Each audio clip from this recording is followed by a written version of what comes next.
Welcome on back, everybody, to episode 129 of Streaming with the Mouse, where today we are talking about the series premiere of Marvel Studios' Miss Marvel, now on Disney+. Can't wait to talk about this one. Sit back, relax. This is Streaming with the Mouse.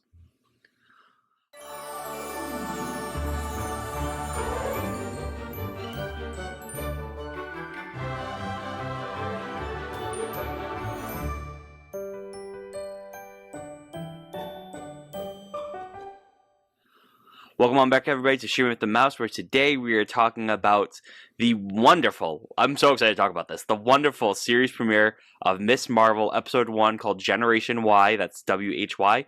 Joining me, as always, is my co-host, my co-pilot. We don't have enough characters yet. Yeah, no, we don't. Moments. I guess the Bruno? But we don't talk about Bruno. We don't, but we doing this, but I don't know. I guess enough.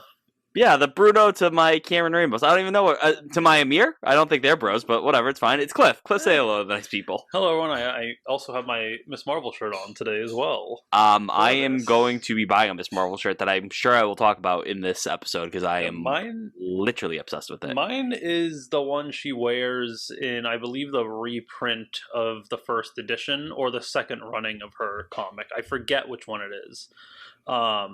Yeah, Miss Marvel. It actually good. I knew it. I was a little nervous. I was nervous. Previous speculation, but as always don't listen to critics. Why do I listen to critics? Always remember the most important thing: never trust Grace Randolph. Yes.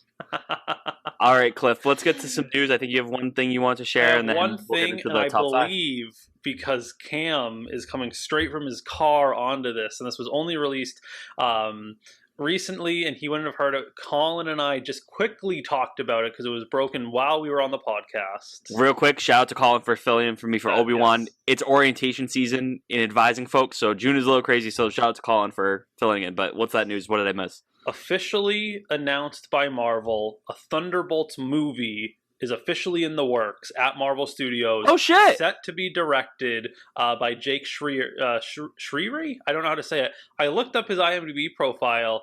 He has done music videos, so good for him.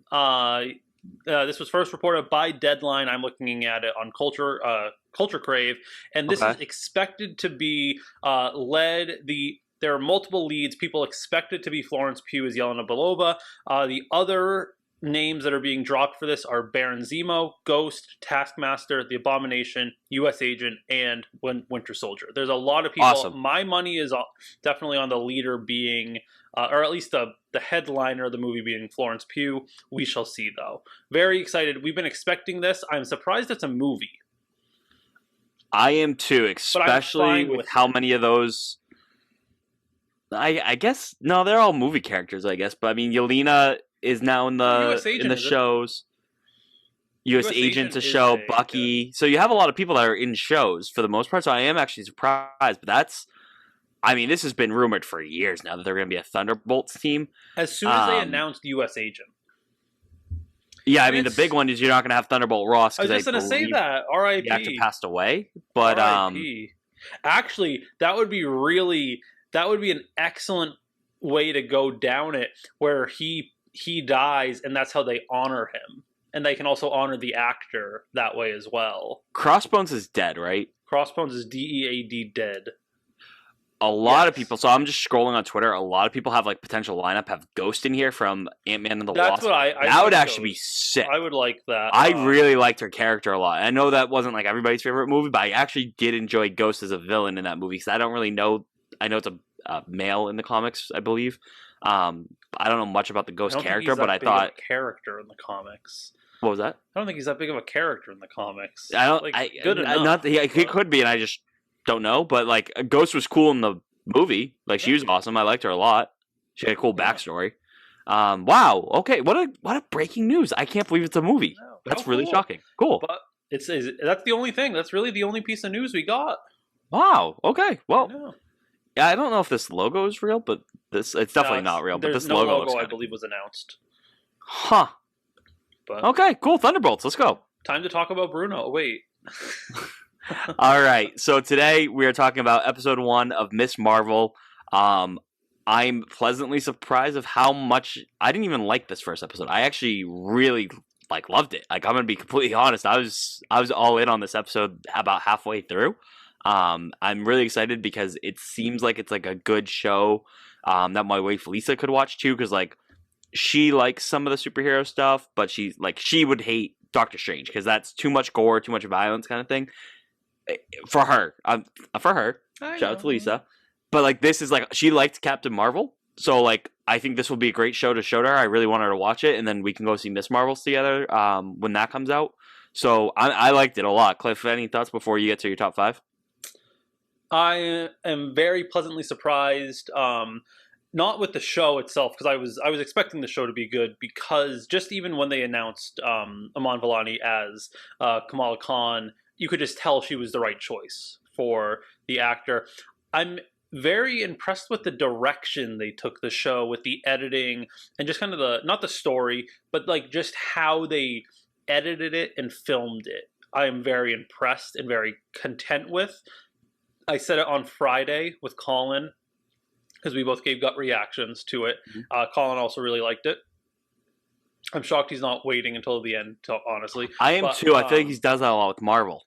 This was a new and fresh, this is quoting verbatim pretty much myself, this was a new and fresh way to look at the show and to do a show that I think Marvel needed. This is so different, and that's what they needed, without being like WandaVision where they're publicizing the weirdness of it. This is just, this is Miss Marvel. This is her, and this is what you're dealing with. And I liked that. That's what I liked. Yeah, for sure. So my top 5 this week. Are you ready to get into it? I'm ready to get into it if you're ready to get into it. So my only caveat with my top 5 is they are not in order. I had a tough time ranking these, so I spitball them. My top 2 are ranked. I do have 2 honorable mentions. Do I want to get to those now or later? I say do them now. Do them now. You can have both. Real quick. My honorable mention, the fact that Scott Lang has a podcast is hilarious. I need that in real life.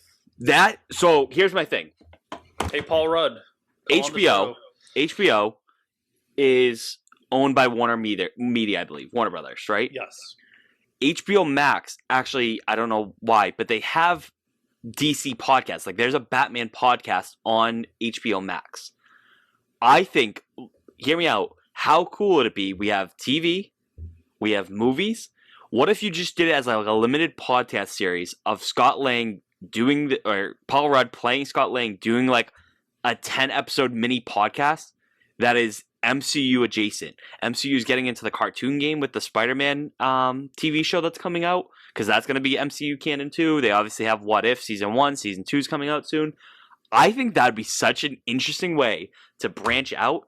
And if you don't handhold people and you expect, you are listening to this podcast, if you're a Marvel fan and want to understand something in Ant-Man and the Wasp: Quantumania, I think that would be so freaking cool. So that's my number one. The fact that he has a podcast and he does like a tell-all kind of thing from the Avengers. 1 is perfect for Scott Lang's character in the MCU. 2, it's perfect for Paul Rudd. Like, this should happen. Like, it should. This should happen. They should make Rogers the Musical a full thing. This should be a thing. I need it. My number 2. I think I talked about this on the podcast before. I'm obsessed with the AvengerCon merch. You can actually buy some of the shirts that you see real quickly from Miss Marvel in AvengerCon. You can buy them. The best shirt, and I think I brought this up, that I wanted to own the shirt, and it's on Amazon right now. It's official like Marvel Studios merchandise that I will probably be purchasing later tonight. Don't tell my wife, but I will be purchasing later tonight. It's the AvengerCon Mr. Tree shirt, because Groot and the Guardians were on Earth for like a hot second, and they don't know his name is Groot, so they call him Mr. Tree. And I think I couldn't stop laughing when I first saw that shirt. It is the funniest thing is that they don't know Groot's name, especially given Groot says his name all the time, that he's Mr. Tree, and I want that shirt in the worst freaking way, and I will be buying that shirt tonight. So that's my second honorable mention, is the shirts were hilarious. Honestly, my go-to shirt right now is not even, and you're gonna, I don't know if you've listened yet, but my biggest thing right now is not even Marvel or Disney related for the merchandise I need. I need the Hellfire Club D&D shirt from Stranger Things. season 4. I need the Hellfire Club D&D baseball sleeve shirt. See, I was gonna bring that up. I just need a short sleeve. I know they wear the baseball sleeves. I don't do that. I need the if I get the short sleeve, that I do want that shirt. Actually, I love the baseball sleeve. I'm looking right now. There's only 9 products. That is a creepy ass Miss Marvel special edition doll. But yeah, the Avengers Con. I'm going to talk about Avengers Con, so I'm not perfect. So if you want to go first, then kick it off, Cliff. Again, mine are in order. Yours, go for it. Mine are in order for the last 2. The last 2 are in order. Sure. But I will kick it off at number 5, and my number 5 is the editing. The editing with kind of is like the high school teen drama or teen dramedy is the way it's going. And I liked the overlays of her art. They actually, fun fact, her YouTube channel is real. Her Kamala Khan's YouTube channel is correct. You can go to it. And really? Videos. Yes, I followed them the other day. See if you're gonna do that. Do the podcast for me. That's what I'm wondering. That's what I'm thinking. Disney does nothing without thinking about things. That's why I could picture there being a podcast, because they are filming Quantumania. They can easily throw Paul in a booth for like quick hits, like 5 episodes, like just like the Spider-Man video game where you have J. Jonah Jameson's like 2-minute hits of podcast. You could have just unhinged. There's so many options, but the editing, and that's the thing, it just felt new and different in a good way. The colors she used, just the art was kind of silly but fun at the same time, and it just brought everything together in such a nice way, and it felt like it was her internal monologue the entire show, which I really liked. And it, like I said, it adds, it's kind of, I think, the first person narration or third person narration from yourself, where she is telling her story, and no one else, which I really liked. This is so funny that this is an actual thing. I'm dying. This is so funny. Oh, you found it? Yeah, this is so funny. Okay. So since mine are in order, I'll continue with that. So I called it the aesthetic, is what I called it. I thought it was awesome. The aesthetic, that's a much better way to put it. The directing was cool. The shot style, like especially when she puts on the bracelet, I don't know what you'd call it, but that bangle thing. Yeah. That like she like did that. It was that cool camera panning where she it looked like she was falling backwards. I'm doing it now for people on YouTube, but she looks like she's falling backwards into whatever that little realm thing was. I love the doodles. It clearly, her head is in the clouds because she's just daydreaming about these heroes that she's obsessed with. And I'll talk a little bit more about that later, but I love the doodles. They're not just stagnant. They're actually incorporating it in. It has a very Lizzie McGuire kind of feel to it with the doodles. Like you had the cartoon Lizzie and the old school Lizzie McGuire. Like when she was going through her plan is going to be this and that. They combined the live action within her doodles of her mapping out the plan. I thought it was awesome. I like it because I think Phase 4 is the phase of Marvel where Marvel is taking risks. You cannot say anymore in Phase 4 that Marvel is cookie cutter. I don't think you could have said that for phases 1 through 3, but I could have at least, okay, that's your opinion, that's cool. You can't say these are cookie cutter. This has never been done in Marvel before. They're letting them go for it in this, and I really like that. You had them going for it in WandaVision. You had them going for it in Loki. Doctor Strange was pretty different too, especially with the Rami filming style. This is so different, and it's so cool. So the aesthetic, I put it as my number 1 when I wasn't ranking things, but maybe that would have been my number 1. So that's just going off with your clips. That was top 5 for me for sure, is the aesthetic, and I hope that continues. Yeah, that was I'm going to put that at number 5. It's probably more like 3, but I wanted to get it started because I was talking about it. The Mr. Tree shirt is hilarious. It's a good color too. I'm going to buy that shirt. That green is a good color. Did they? Oh yeah, shop it here. Where are they even selling? Oh, on Amazon. It's on Amazon. Yeah, that's what I'm saying. It's funny because I like in-universe stuff like that. So having an in-universe MCU shirt is funny to me. So I'm going to be buying that. I will say this is not part of my top 5. Very cool seeing the Trust a Bro truck quickly drive by. My number 4 is going to be a little weird. It's I hope I am able to say this the right way.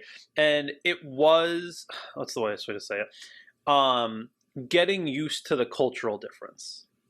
And that's the thing. And obviously it's been review bombed because you have multiple aspects of things people are scared of in their small-mindedness, and getting kind of the inside look. I'm like, I don't relate to her at all. Like, I relate to her on some aspects of life, but like her home life is so different. Like, talking about like she'll never have the marriage, like wanting to be her own person, like all these things, it was just so different. And I kind of liked seeing like the inside of a different, like how like a Muslim American girl might grow up compared to me, who just regular white man at in Massachusetts. It was so cool to see the difference, like seeing like how Abu would dance around the table, and also just her parents in general. My joke for the whole one was the true villain was her mom, but she's not. You know, no, she's gonna have a good awesome one. Well, kind of. We'll see.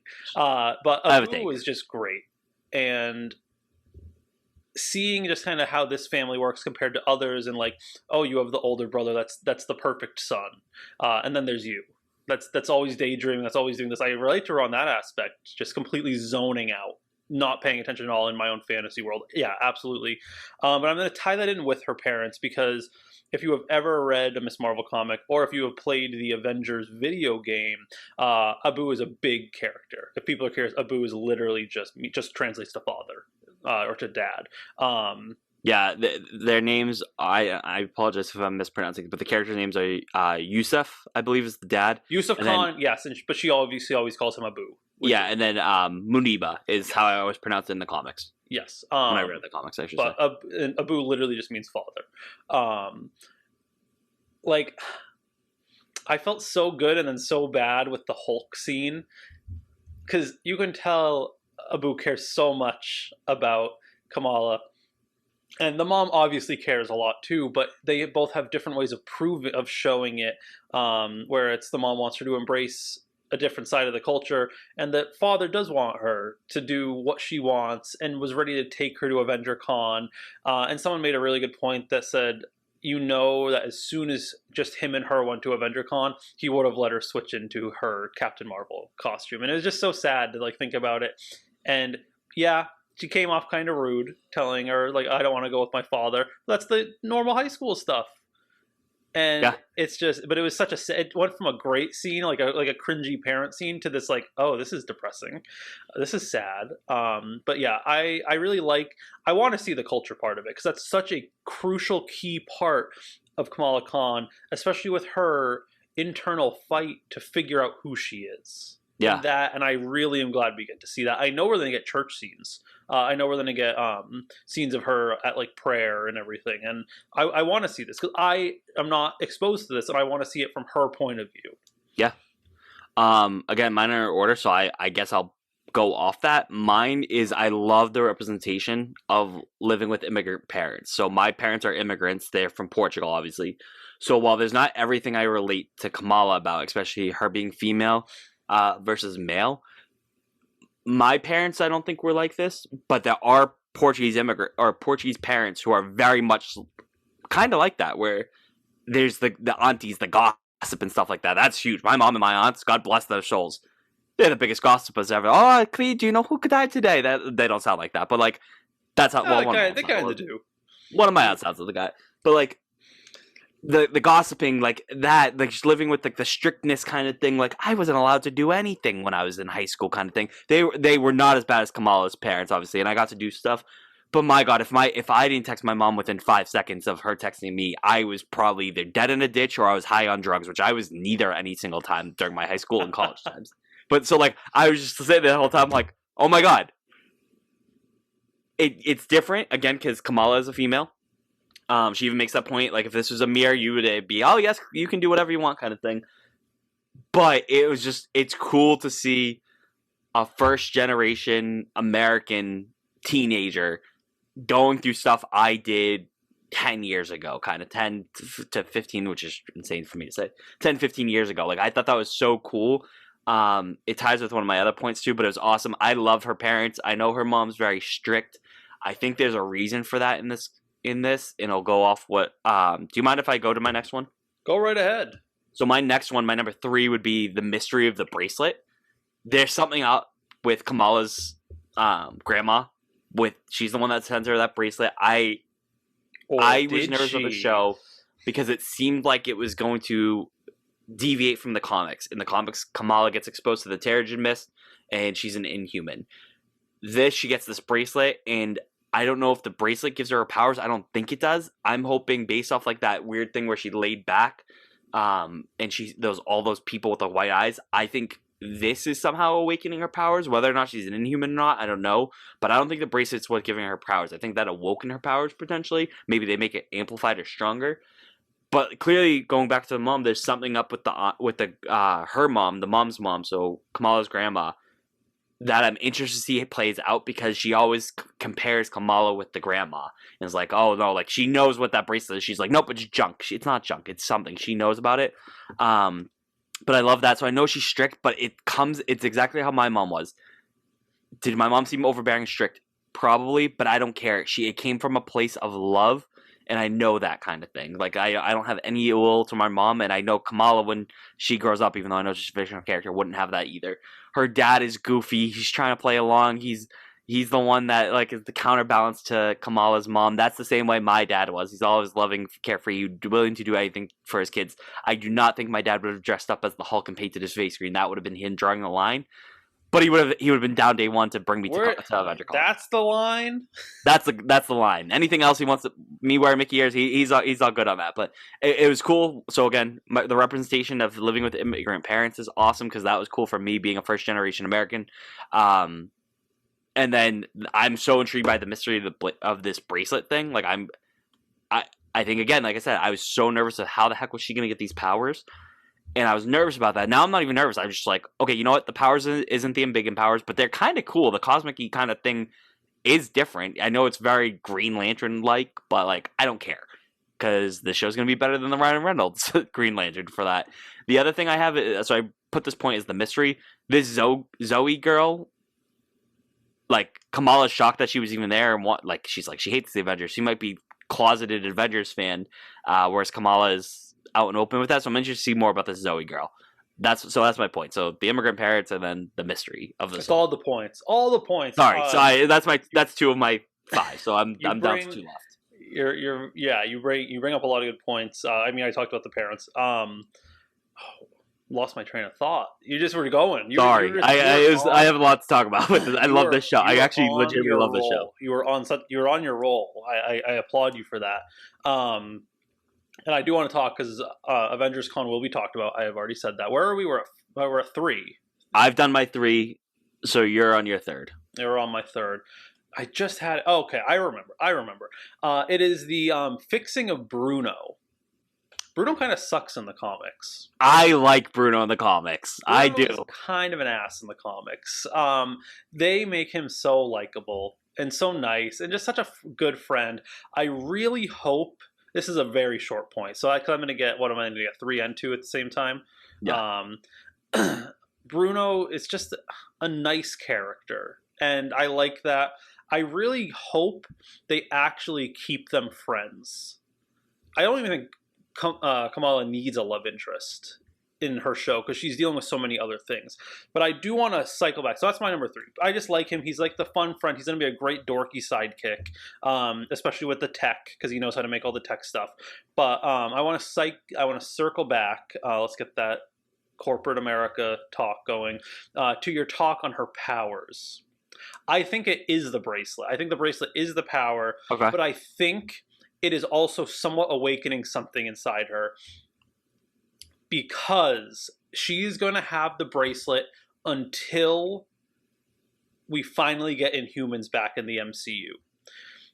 Once you get the Inhumans back, once you get Black Bolt and the royal family back, then the Terrigen Mist can happen. And what would be great is if she has an arc where the bracelet breaks, she loses the powers of Miss Marvel, and she gets the ugly powers that help her then grow again in the same fashion. So they turn it from those pretty cosmic powers to the embiggen that it is. I will say, if that's what they end up doing and they do the embiggen for sure, we're all gonna look like idiots, because I was mad at Feige. I was like, this is dumb. Like, that's such a, like, give that power back to her. Like, that's such a big part of Miss Marvel. Like, give her the embiggen power. Like, that's dumb. But if they do that little switch off, that I think that's what I think. I think that would be really nice. Now I'm going to be disappointed if it doesn't happen, but whatever. That lets you get in Mr. Fantastic, because Feige's dumb when it comes to that.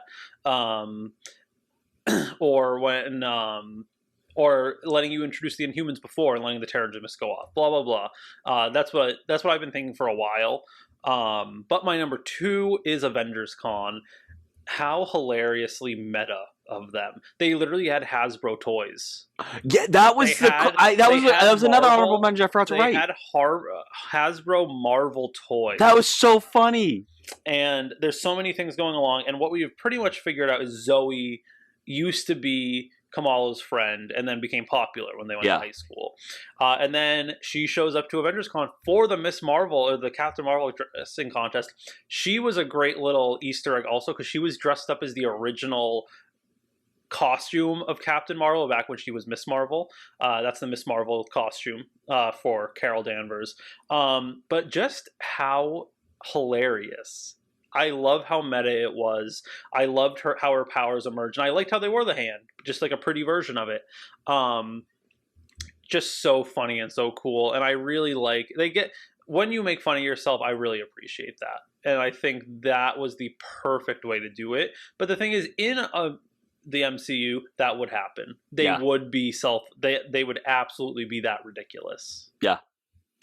And that is I will also say, I'll add in one more thing. This episode was review bombed, and I love how it is still at a 7.5 out of 10 because of all the good reviews of people that actually watched it. So yes, it's higher than that. This episode's a 9 out of 10. I'm gonna go back to my last point about the mystery aspect. So besides the bracelet, real quick. So back to my number 3, the mystery of who the heck these people are that at the end credit scene, which was shocking that we had an end credit scene in episode 1. I literally was about to turn it off. I was like, and then I saw like the little the fonts at the bottom that says cell phone buzz. The what do you call that?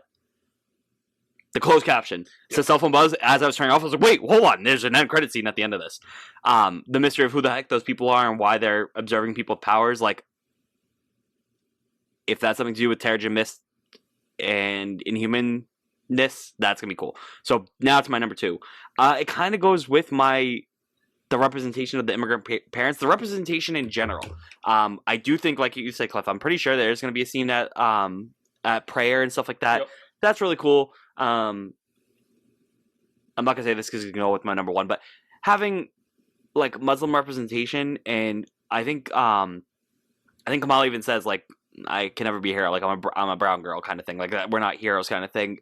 It's so cool. Like, that's such a cool thing. Like, I've definitely said this before. One of my favorite comic book covers of all time is a variant cover of Black Panther #1. I want to say it was the 2019 maybe run.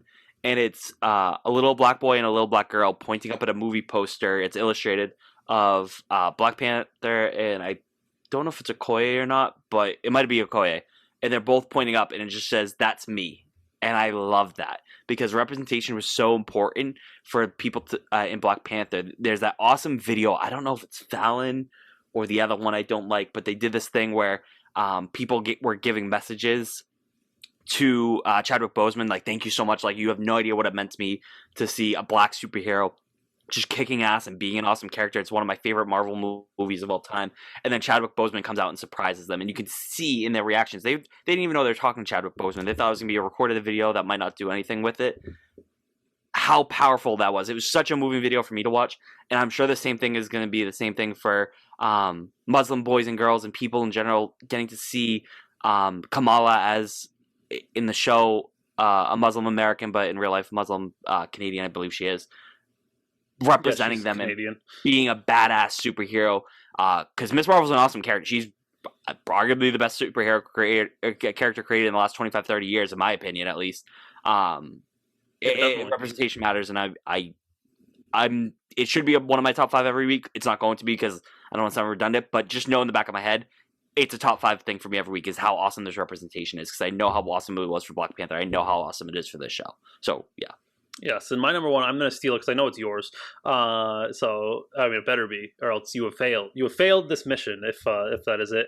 And number 1 is the absolutely incredible star of the show herself, I'm gonna say the marvelous Miss Marvel. That's so lame, but if it actually shows it, there we go. Yes. Is it backwards on your end? No, I see it. Okay. Amon Vellani. For not things, I will let you go. I'm just gonna share what I wrote. Amon is the perfect translation of Kamala from the page to the screen. Is my number one. Yes, Amon Vellani is absolutely incredible for this role. Not even just because she is her.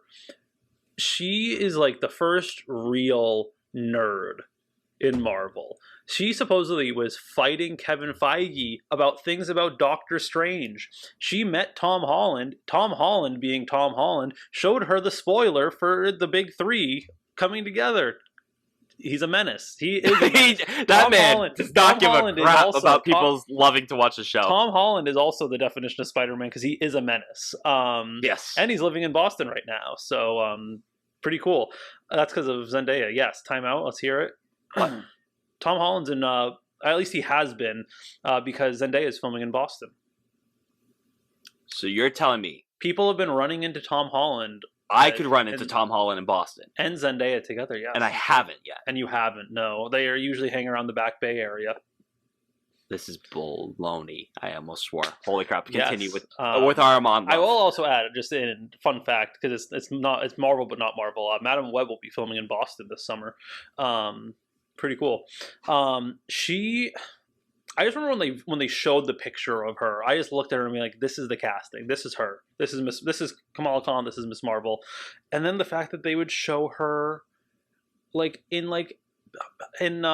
middle school dressed up in the first outfit and like all these things. I'm like, this girl literally was born to play the role and she wasn't going to be an actress. She has been interviewed. She's such a mood watching her interviews because she is a regular person. She didn't want to be an actor, but felt like she had to for Miss Marvel because it was her favorite character. And I'm looking right here. There's another one, and it said Miss Marvel's Amon Vellani only auditioned for the show because she wanted to meet people at Marvel.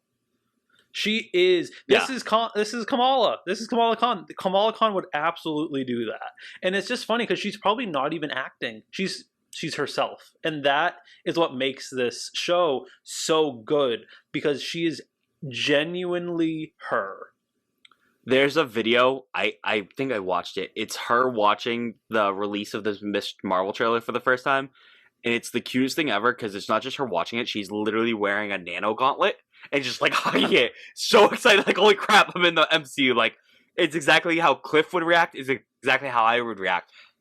I'm getting like teary-eyed thinking about like, oh my god, what if like all of a sudden a trailer came out of me as language. Sorry. Oh my god, language. Sorry. I let you get away with some stuff. Jeez. Like I'm not even in it. Like that's gonna be such a cool feeling. Do you have any more before I gush about her? Because she's. If I was ever in the MCU, I would not be able to watch it because I cannot watch myself on camera. I've been a sports broadcaster. I've been everything. I cannot watch myself. I can listen to myself now. I've gotten used to my voice. I cannot watch myself on TV. It makes me cringe way too hard. But I mean, I would do it for the cute reaction, but inside I would be like crumbling because I don't want to actually watch it. I'd own every Funko Pop of me. I'd own every action figure of me. Oh my god, I'd be broke on my own merch. I would absolutely play with myself. Jesus. Hey. That's worse than what I said. No way. All right. All right. Amon is awesome. That's my point. I said it. I wrote it down. She's literally one of the most perfect translations of an actor going from the page to the screen. This Miss Marvel, everything about it is. I remember reading Miss Marvel when it first came out because I was like, oh, let me check this out. I want it to be on the ground level, day one. Like I'm gonna read this brand new superhero, and I was like, you know what? A lot of superheroes the last couple of years. They fizzled out. Miss Marvel's not one of them. I was hooked on Miss Marvel from, maybe not hooked from issue 1, but by the end of the first arc, I was like, this is just fantastic writing. This is a fantastic character. Everything about this I love. It's literally the most perfect. She is Miss Marvel. She will always be Miss Marvel. I hope she gets to continue forever. I don't think there are any comics of Miss Marvel as an adult. I think that's going to change. I think we're going to get Miss Marvel growing up in the comics and getting that source material in the movies, especially if she becomes this popular. I think that's gonna happen eventually, and then she'll go back to being a teenager, just like Spider-Man does. Because sometimes Spider-Man's in high school, sometimes he's in college. But I want to see Miss Marvel continue in high school. I want to see her in the MCU in college and more, because she's just an awesome character, and Iman is perfect for this role. This is one I said with like the representation matters. Like that could be a top 5 point every week. I probably won't make it a top 5 every week, so I'm not redundant. I will probably be very redundant because I think Amon's portrayal of this character of Kamala Khan of Miss Marvel will be something that's in my top 5, and I don't care about being redundant because she deserves it, just like Oscar Isaac deserves it for his portrayal of Mark and Steven and Moon Knight and Mr. Knight and the other one I can't think of right now. I was on a roll there for a second. And how Elizabeth Olsen was awesome as Wanda and the Scarlet Witch in WandaVision. I'm shocked of how great the show is. And it really came down to just me being PO'd about her powers. It's out the window because this show's awesome. It's not just Iman who's awesome. It's every single person in this cast so far has been great. I'm so excited for episode 2. You have no idea how excited I am. I'm sorry to say you failed when listing character or actors perfect for their roles, because there was one other perfect one-to-one adaptation of actor to actress, or I wasn't listening to you. I would have droned out, but I do not remember. I feel like it would have buzzed in my head, and you have absolutely forgotten Haley Steinfeld as oh my god, I did. Kate Bishop, and that is where my question comes for you. Who is not if you can't say they're both.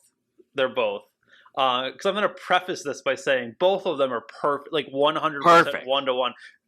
Who is more perfect? Iman. Okay. Wow. Not even a stutter. Just Iman. And again, I'm gonna say 1B. For now, yes. For now, yes. Haley Steinfeld needs to be the lead. I think what it comes down to too is I've read more. I've read almost every run of Miss Marvel. I will say read more Miss Marvel than I have of Hawkeye, whether it's Clint or Kate. Like I've read like the best run, obviously, of Kate Bishop, but that's what it comes down to, I think. I will say as my last point, there was something someone caught quickly in the credits, and it said makeup artist for Miss Steinfeld. Oh my god! And I am not ready if Kate Bishop makes an appearance. It would be very nice if she did, but that is where I will leave everyone on that cliffhanger. Can I have one more honorable mention? It's never stopped you in the past. I love everyone's love of Iman too. Yes. Everyone's posting about how awesome it is, like, to have the representation, but not even just representation, having a badass, awesome actor play this character. I loved Brie Larson had this cute picture where she took a selfie. Oh, that was so cute. With her computer screen, and Iman is there. They were zooming after she got cast, so I'm assuming so they could meet because they're going to be working with each other, or they already have worked with each other. They should be on set for the Marvels right now. So that was really cool. Other people were posting about how awesome they were to meet her and stuff like that. The actress who played America Chavez, I think, has a post. Everyone had like a cool post, like being like, "Hell yeah, Iman, you got this. This is awesome." So that was my honorable mention. But all right, that's it. I'm gushing about the. I think I'm gushing about the show more than I have any other show. I know. I am shocked. Especially with how much I love Loki and WandaVision. Like, I'm gushing and Moon Knight. Like, I'm gushing about the show. I love it. Cliff, where can people find you if they want to gush about Miss Marvel with you? You can find me at CP Robinson 81. And you can find me at Cam Ramos 95. You can find the podcast on Twitter at Stream the Mouse, on Facebook and Instagram at Streaming with the Mouse, on our we're also on Apple Podcasts, YouTube, Spotify, iHeartRadio, and Google Podcasts. Just search for Streaming with the Mouse, Disney Plus Podcast, and you'll find us there. Please make sure to like, rate, review, subscribe, 5 stars, all the above to the podcast so we can get more ears on this, because I'm going to keep gushing about Miss Marvel. I'm excited to be back next week to talk about Obi-Wan Kenobi, which at the time of this recording, I still haven't watched the episode because advising season is wild, people. I will be watching it as soon as I finish dinner. So by the time you're listening to this, I watched it. But at the time of this recording, I have not yet. I can't wait to talk this more with people. Cliff, I'm excited to talk to you more about it. I'm excited to talk about Obi-Wan as we get to the end of that as well. But thanks so much for joining, everybody. Have a magical day. Bye, guys. See you at AvengerCon.